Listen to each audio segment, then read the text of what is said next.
Aujourd'hui, j'ai fait une erreur en résistant à mes symptômes post-covidiques des 4 derniers mois sans en parler à mon mari.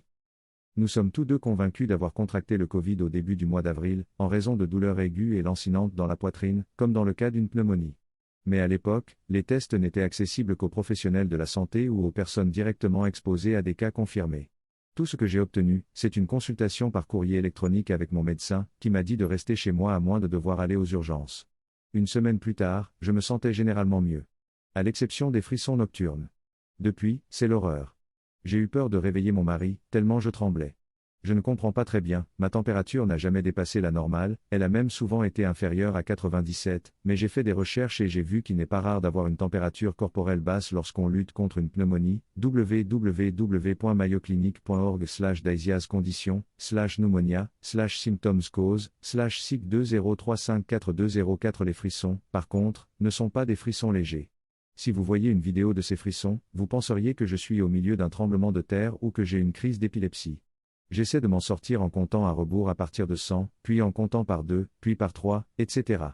Lorsque je serai atteint de démence, tant que je me souviendrai de l'apparence d'un éléphant, j'aurai une longueur d'avance sur les médecins parce que je peux compter par 7 à partir de 100 comme personne ne le fait maintenant. Quoi qu'il en soit, je ne m'en suis pas plaint, parce que beaucoup de gens sont dans une situation bien pire, et qu'est-ce que ça peut faire ?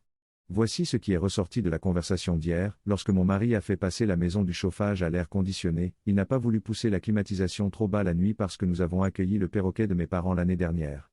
Il a donc baissé le thermostat de notre lit à eau. En avril.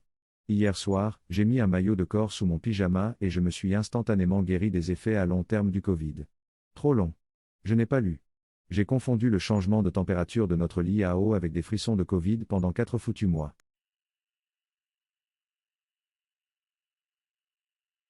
Aujourd'hui, j'ai fait une erreur en ne vérifiant pas mes sous-vêtements avant de les remonter. C'est arrivé aujourd'hui et j'en ressens encore les effets. Je travaillais dans la maison, je nettoyais et j'ai ressenti le besoin d'utiliser la salle de bain. Dans ma salle de bain, il y a un plafond en shiplap très cool et très tendance que les anciens propriétaires ont installé. Le seul problème, c'est qu'à l'endroit où le bois rencontre la garniture du plafond, de petits trous se forment. Pendant la saison des pucerons, printemps, été, automne et quelques jours d'hiver ensoleillés dans le Michigan, les pucerons semblent passer par ces petits trous. Le seul problème, c'est que je suis la seule à avoir été témoin de ce phénomène et que mon mari est dubitatif. Quoi qu'il en soit, je me suis assise pour faire pipi. Tout allait bien. Je ne sais pas où était la punaise puante, mais elle s'est retrouvée dans mes sous-vêtements. Dans ma putain de précieuse culotte. Où vont les punaises ? Dans des endroits chauds et agréables. C'est vrai. Je n'ai rien senti d'autre qu'une petite démangeaison. J'ai eu des démangeaisons, je suis à la maison, alors peu importe. Apparemment, c'était suffisant pour aggraver et finalement tuer cette satanée bestiole. Une putain de brûlure s'en est suivie. C'était tellement immédiat et intense que j'ai mis la main dans mes culottes sur place, au-delà de mes lèvres, c'est vrai mesdames, à l'endroit où il s'était niché de manière inconfortable près de mes organes internes. La punaise puante avait également libéré sa puanteur dans mes parties féminines. Et ça a brûlé, et ça a pué, et ça a brûlé. Aujourd'hui, quelques heures plus tard, après l'avoir bien nettoyé et éliminé la punaise, mes lèvres et presque mon vagin brûlent comme l'enfer. À déconseiller. Le mari se charge du calfeutrage demain. Trop long. Je n'ai pas lu. Après une présentation intime et accidentelle, j'ai appris à mes dépens que le jus de punaise puante brûle. Dans les parties féminines. Pas sûr.